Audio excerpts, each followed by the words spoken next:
भगवान राम ने सवाल कर दिया कि प्रभु शरीर का खुराक तो अन्न है, अन्न फल जल आदि, और वो शरीर अपना नहीं है, वो तो मर जाएगा। तो अपना खुराक क्या है? बाप रे, कैसा सुंदर प्रश्न है। अपन तो आत्मा है, नित्य है, और शरीर अनात्मा है, जड़ है, अनित्य है, प्रकृति का है। और हम चैतन्य है, पुरुष के हैं, परमात्मा का सनातन अंश है। तो शरीर का खुराक तो अन्न जल फल आदि है। इसको तो दिन रात गद्दार को खिलाते हैं,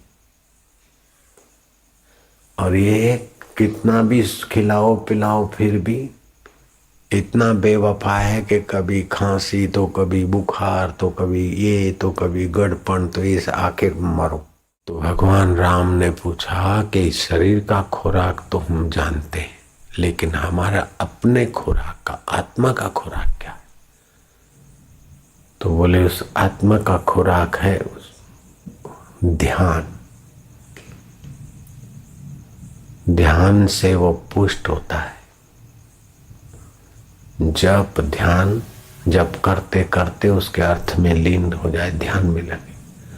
और ऋषि दयानंद कहते थे कि हर एक आर्य मनुष्य को, समझदार मनुष्य को 2 घंटा ध्यान रोज करना ही चाहिए, और जो घर बार छोड़कर साधक बन गए उनको 4 घंटे ध्यान करना चाहिए। तो ये आत्मा पुष्ट होगी, प्रकट होगा। और भगवान शिव का कई बार श्लोक सुनाया, नास्ति ध्यानम समम तीर्थम, नास्ति ध्यानम समम यज्ञम, नास्ति ध्यानम समम दानम, तस्मात् ध्यानम समाचरेत। श्री कृष्ण अर्जुन को युद्ध के मैदान में योग की, ध्यान की महिमा बताते। तो ध्यान का तो कितना महत्व है, लेकिन ही है दिन पूरा कर देंगे।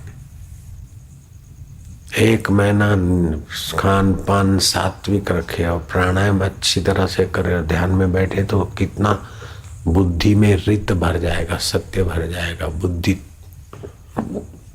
सुविकसित हो जाएगी।